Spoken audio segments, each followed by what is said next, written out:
Capital TV का खास show UP का दंगल देख रहे हैं आप। मैं हूं आपके साथ पूजा। आज यूपी के दंगल में 3 बड़ी और अहम खबर। पहली, T20 वर्ल्ड कप में पाकिस्तान की जीत पर जश्न को लेकर यूपी के मुख्यमंत्री योगी आदित्यनाथ ने सख्त रवैया अपनाया है। उन्होंने 2 टूक कह दिया कि अगर भारत का खाकर पाकिस्तान का कोई गुण गाता है तो उसके साथ वही हश्र होगा जो सेना करती है आतंकियों के साथ। दूसरी बड़ी खबर अखिलेश यादव से जुड़ी। अखिलेश यादव ने चुनाव से पहले बड़ा ऐलान किया है कि वो इस बार विधानसभा चुनाव नहीं लड़ेंगे। आरएलडी के साथ गठबंधन फाइनल है। तो वही तीसरी बड़ी खबर जिस पर चर्चा करेंगे वो अखिलेश यादव के शर्मनाक बयान की है। दरअसल यूपी के सियासी संग्राम में जिन्ना की एंट्री हुई। अखिलेश यादव ने जिन्ना का गुणगान किया। अखिलेश ने जिन्ना की तुलना सरदार पटेल से कर दी। तो उनके इस बयान को लेकर योगी आदित्यनाथ ने हमला बोला और इस बयान को शर्मनाक बताकर कहा कि अखिलेश को अपने इस बयान के लिए माफी मांगनी चाहिए। और इन्हीं 3 बड़ी खबरों के साथ स्टूडियो में मौजूद हैं कैपिटल टीवी के editor in chief doctor Manish Kumar. Doctor साहब बहुत बहुत स्वागत है। धन्यवाद। डॉक्टर साहब, बहुत सारे लोगों ने पाकिस्तान की जीत के साथ जश्न मनाया। उन लोगों को योगी आदित्यनाथ ने करारा जवाब दे दिया है। देखिए, ये मसला पॉलिटिकल इसलिए हो गया क्योंकि कुछ कश्मीरियों को आगरा में गिरफ्तार किया गया और आगरा में जो बार एसोसिएशन है उन्होंने साफ मना कर दिया कि हम इसके केस को नहीं लड़ने वाले हैं। इसके बाद महबूबा मुफ्ती ने प्रधानमंत्री को पत्र लिखा, वहाँ प्रोटेस्ट होने लग गए, सारा कुछ होने लग गया। साथ ही साथ जो हिंदुस्तान में जो दिल्ली में बैठे हुए जो लेफ्ट लिबरल कबाल, ये जो लुटियन मीडिया है, इन लोगों ने एक अलग किस्म का प्रोपेगेंडा शुरू कर दिया। वो कहने लगे भाई स्पोर्टिंग स्पिरिट होना चाहिए। अच्छा, ये किस तरह का स्पोर्टिंग स्पिरिट चाहिए भाई? पाकिस्तान से मैच हार रहे हो, पटाखे फोड़ने के लिए यहाँ पे आपको खुली आज़ादी दे दी जाए। अब वो कह रहे थे कि भाई जो अच्छा खेले उसके साथ तो कोई भी खड़ा हो सकता है। खैर, ये तो पॉलिटिकल करेक्टनेस की बात हुई, लेकिन योगी जी तो योगी जी हैं। उनको कहाँ इन सब की चिंता है कि कौन सा वाक्य, कौन सा स्टैंस वो पॉलिटिकली करेक्ट है या नहीं है। उन्होंने आम देखा ताव, मैच हार गई इंडिया, चौके छक्के लगा दिए योगी जी। उन्होंने साफ साफ चेतावनी दे दी कि हिंदुस्तान में रहोगे, हिंदुस्तान का गाओगे। अगर हिंदुस्तान में रहोगे और पाकिस्तान का गाओगे तो वही हश्र होगा जो सेना आतंकियों के साथ कश्मीर में करती है। Plain and simple. और ये वाक्य चुनाव से ठीक पहले जब कैंपेन शुरू हो रहा है, ये इसलिए दिया गया। ऐसा नहीं कि हिंदुस्तान में आप पटाखे फोड़ोगे, पाकिस्तान जिंदाबाद लगाओगे तो आपको फांसी लटका दिया जाए। नहीं, देश में कानून है, सब कुछ है। लेकिन एक लीडर के द्वारा जब ये बात कही जाती है तो इसका मतलब ये है he wants to re emphasise his own image. वो हार्ड कोर हिंदुत्वान, फुल नेशनलिस्ट लीडर के रूप में अपने आप को स्थापित करने के लिए उन्होंने इसे एक टेलीविज़न चैनल के इंटरव्यू को माध्यम बनाया और बहुत ही कड़ाई से। अब इस बात को लेकर के कोई विपक्षी पार्टी कुछ नहीं बोल रहा। अब आप इस चीज़ को समझिए, सब सन्नाटे में हैं। सब होशियार हैं। वो जानते हैं कि एक ऐसा दांव फेंका गया है कि कोई आदमी ये कह दे कि भाई आप मुसलमानों के खिलाफ हो, इमीडिएटली हिंदू वोट जो है वो पोलराइज हो जाएगा। वो इस बात के लिए कि कैसे लोग हैं, ये पाकिस्तान के जीतने पे सेलिब्रेशन का समर्थन कर रहे हैं, तो वो एक अलग मुद्दा बन जाएगा। तो 2 चीज़ें, एक विपक्षियों को निरुत्तर करना और दूसरा अपने उस hardcore Hindutva, hardcore nationalist image को रीएम्फसाइज करना। और दोनों ही चीज़ में योगी आदित्यनाथ इस बयान के जरिए अपने आप को स्थापित करने में सफल। साथ ही उन्होंने ये भी कहा कि देशद्रोह का मुकदमा दर्ज होगा और चुन चुन के सबक सिखाएंगे। चलिए अब दूसरी खबर पे चर्चा कर लेते हैं। अखिलेश यादव तो काफी एक्टिव मोड में नजर आ रहे थे और अचानक आज उन्होंने ये ऐलान कर दिया कि वो चुनाव नहीं लड़ेंगे। क्या उनको ममता की तरह हार का डर सता रहा है? देखिए, ममता की स्थिति तो अलग थी। ममता बनर्जी बंगाल की बेताज लीडर है, इसमें कोई शक-ओ-शुबा नहीं है, बिल्कुल ही नहीं। हम लोग कलकत्ता गए थे, हम लोगों ने देखा कि क्या वहाँ पे माहौल था। ममता बनर्जी अनपॉपुलर होते हुए भी टीएमसी इतनी बड़ी पार्टी है वहाँ पे, और वहाँ का जो मुस्लिम मतदाता है 30 से 35% के आसपास वो पूरी तरीके से ममता बनर्जी के साथ खड़ा था। अब वो चुनाव लड़ रही थी कहाँ से? वो लड़ रही थी अपने इलाके को छोड़ के, वो नंदीग्राम चली गई। नंदीग्राम में 30% मुस्लिम थे, लेकिन उसके बावजूद वो हार गई। अखिलेश यादव की कहानी कुछ और है। अखिलेश यादव वहाँ पे मुख्यमंत्री नहीं है, ही इज़ अ चैलेंजर, और चैलेंजर को ज़्यादा मेहनत करनी पड़ती है। अब ये समस्या ये है कि अगर वो कहीं से चुनाव लड़ेंगे, भारतीय जनता पार्टी ने इस बात को सीख लिया है कि वो अपना बेस्ट जो फुट फॉरवर्ड इसको कह सकते हैं कि जो बेस्ट उम्मीदवार होगा वो अखिलेश के पीछे लगा देंगे। होगा क्या? होगा ये कि ममता बनर्जी भी नंदीग्राम में जाकर के फंस गई, जहां उन्होंने पहली बार तो ये घोषणा की थी कि हम लड़ेंगे और जीत के बाद ही आएंगे, but she had to go again and again to campaign.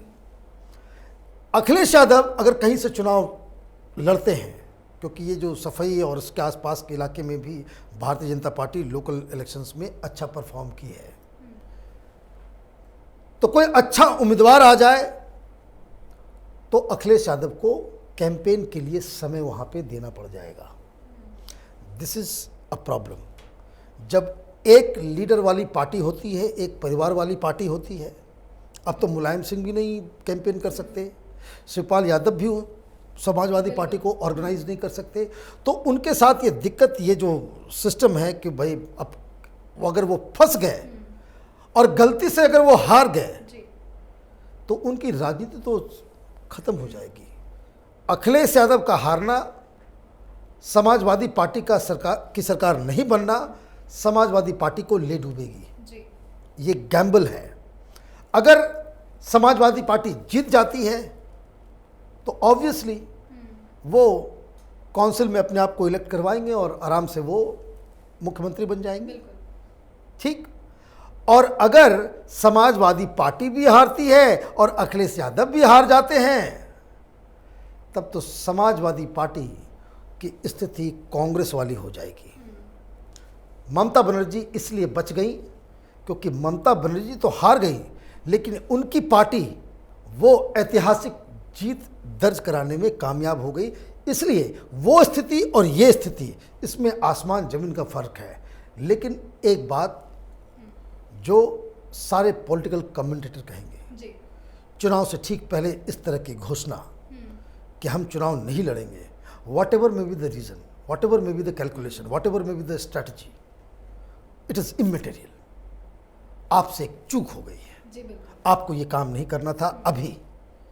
इससे क्या होता है कि आप अपने विरोधियों को एक स्पेस दे देते हैं कि वहाँ से वो प्ले कर सके कि देखो वो डर गया, देखो वो डर गया, वो नहीं लड़ेगा। अब होगा क्या? अब ये कहेंगे कि भाई अखिलेश यादव के परिवार से कोई नहीं लड़ेगा, सब डर रहे हैं हार से। तो ये एक ऐसा जिसको हथियार आपने भारतीय जनता पार्टी के हाथ में दे दिया है, ये बैकफायर करेगा। बिल्कुल। और समाजवादी पार्टी के पास अखिलेश यादव के अलावा कोई बड़ा चेहरा है ही नहीं। अब आखिरी खबर भी अखिलेश यादव से ही जुड़ी हुई है। बहुत बड़े बड़े बयान दे रहे हैं आजकल अखिलेश यादव। अब अचानक से जिन्ना की एंट्री हुई है, बड़ा गुणगान कर रहे हैं। ऐसी गुणगान की जरूरत ही क्यों पड़ी? देखिए, हिंदुस्तान में जो सेक्युलर पार्टियां हैं, मुस्लिम वोटों के लिए उनको कहेंगे कि आप नाले में कूद पड़ो, कूद जाएंगे। उनसे कहोगे कि भाई जरा सा कान पकड़ के बंदर बन के दिखाओ, जरा नच के दिखाओ, तो वो नाचेंगे भी। ये हिपोक्रेसी है हिंदुस्तान की सेकुलर पार्टीज का। मुस्लिम वोट के लिए ये सच झूठ सही गलत सबको इन लोगों ने उसकी तिलांजलि दे दी है। आपने क्या कर दिया? आपने गांधी, नेहरू, पटेल के साथ जिन्ना को जोड़ दिया।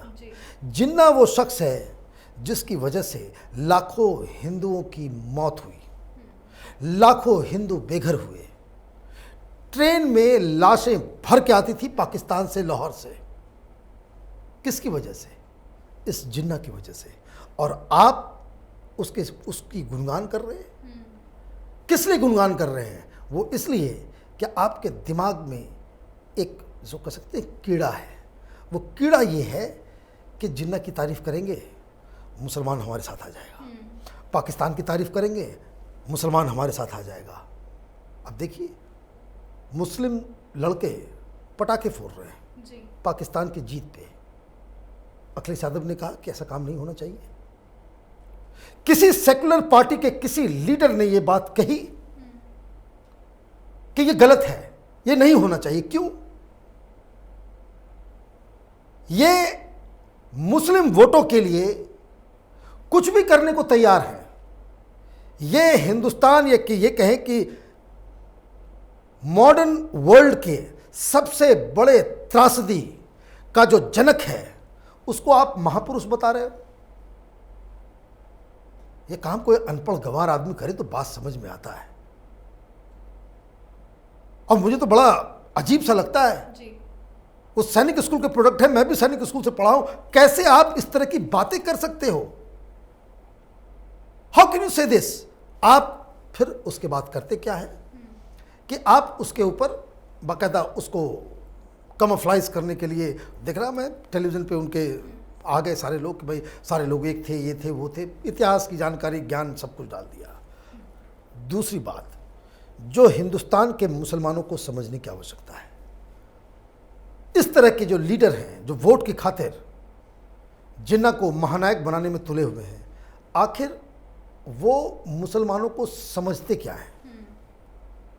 अगर आपकी स्ट्रेटजी ये है कि हम पाकिस्तान की तारीफ कर दें, इमरान खान की तारीफ कर दें, हम कश्मीर को लेकर के पाकिस्तान के राग अलापने शुरू कर दें, हम कश्मीर में ह्यूमन राइट्स के बहाने वहाँ के अलगाववादियों के साथ खड़े हो जाएं, हम जिन्ना को महानायक बना दें और मुसलमान खुश हो जाएगा, तो डीप डाउन ये तथाकथित जितने भी सेकुलर लीडर्स हैं उनकी मानसिकता क्या है? उनकी मानसिकता, देयर अंडरस्टैंडिंग अबाउट मुस्लिम्स, वो बहुत ही गंदा है, घटिया है। ये हिंदुस्तान के मुसलमान को पाकिस्तान परस्त, जिन्ना परस्त, इमरान खान परस्त समझते हैं कि ये इनको लगता है कि भाई मुसलमान हैं, जिन्ना को ये अपना हीरो मानते होंगे। जिन्ना ने हिंदुस्तान के मुसलमानों को रुस्वा कर दिया। हिंदुस्तान का मुसलमान न घर का रहा न घाट का रहा, क्योंकि वो न पाकिस्तान जा सका, और जो लोग पाकिस्तान चले गए वहाँ तो उनको सेकंड ग्रेड सिटीजन। आप कराची में आप बहुत सारे वीडियोस, आजकल तो ज़माना यूट्यूब का है, आप सर्च कीजिएगा आपको मिल जाएगा जी। कि जो माइग्रेंट्स जो हिंदुस्तान से गए किस तरह से उनको जो है दोयम दर्जे की तरह की उनके साथ बर्ताव होता है। तो ये कहानी है। तो आप क्या कर रहे हो? मुसलमानों का वोट भी लेना है और मुसलमानों को आप स्टीरियोटाइप भी कर दे रहे हो। जी, आप मानसिकता की बात कर रही थी। एक तरफ बयान आता है, दूसरी तरफ योगी आदित्यनाथ ने मीडिया से बातचीत करते हुए कह दिया कि बयान शर्मनाक है, तुरंत माफ़ी मांगनी चाहिए। माफ़ी नहीं मांगेंगे ये। माफ़ी क्यों मांगेंगे? क्योंकि जहनीत इनकी जो है पोल्यूटेड है। इनको लगता है कि हिंदुस्तान का मुसलमान जो है उसको उर्दू का 2-4 चटनी चटा दो, उसको पाकिस्तान का कुछ टॉफ़ी दे दो, उसको जिन्ना का कुछ ये कर दो, अलीगढ़ यूनिवर्सिटी को हम नेशनल ये बना देंगे, वो कर देंगे, ऐसे वैसे। मुसलमानों के, खास करके गरीब मुसलमानों के की भलाई के लिए, उनके इकोनॉमिक अपलिफ्टमेंट के लिए इनके पास कोई एजेंडा नहीं है। भाई मुसलमानों का वोट लेना, आप कहो भाई हम रंगनाथ कमीशन आयोग लगाएंगे, सच्चर कमेटी को हम बाकायदा फॉलो करेंगे, हम उसके अनुसार जो है हम रिजर्वेशन देंगे, क्यों नहीं कहते? दोनों चीज़ चाहिए कि आप मुसलमानों को रिजर्वेशन देने की बात कहोगे तो हिंदू वोट चला जाएगा। ये विरोधाभास है। ये जो सेकुलरिज्म नाम की जो चिड़ियां हैं हिंदुस्तान की राजनीति में, वो मूर्छित हो रही हैं। मरी नहीं है, मूर्छित हो चुकी है। और इनकी हिपोक्रेसी वो उसी तरह से एक्सपोज हो रही है। तो वो माफ़ी मांगेंगे नहीं। और ये आप ये समझ लीजिए कि जैसे 2020 में ये कोहली की टीम न्यूजीलैंड वाले को फुल टॉस दे रही थी, चौका छक्के लग रहे थे, विकेट भी नहीं गिर पाया, तो अखिलेश यादव ने आज 2 गलतियां की। पहली गलती ये कि आपने भारतीय जनता पार्टी को एक पहला वेपन ये दिया कि वो चुनाव नहीं लड़ेंगे। अखिलेश यादव डर गया। और दूसरा वेपन ये कि आपने जिन्ना की तारीफ करके भारतीय जनता पार्टी को हिंदू वोटर्स को मोबिलाइज करने, उनको पोलराइज करने का आपने एक मौका दे दिया। और ये क्यों, जिन्ना क्यों बोला गया, इसका एक दूसरा पहलू ये भी है। सारे लोग लगे हुए हैं, प्रियंका वाड्रा भी लगी हुई है, मौलानाओं को लिफाफा भेज रही हैं, चिट्ठी भेज रही हैं, और उनके जो मुस्लिम वर्कर्स हैं वो मस्जिद के बाहर आकर के जुमे के दिन वो बता रहे हैं कि मेरे पास 16 पॉइंट है, मैं मुसलमानों के लिए ये 16 पॉइंट वो हम करेंगे। तो वो अखिलेश यादव प्रियंका वाड्रा पे कटाक्ष करते हैं, अब प्रियंका वाड्रा जिन्ना वाले बयान पे भी कटाक्ष कर रही हैं।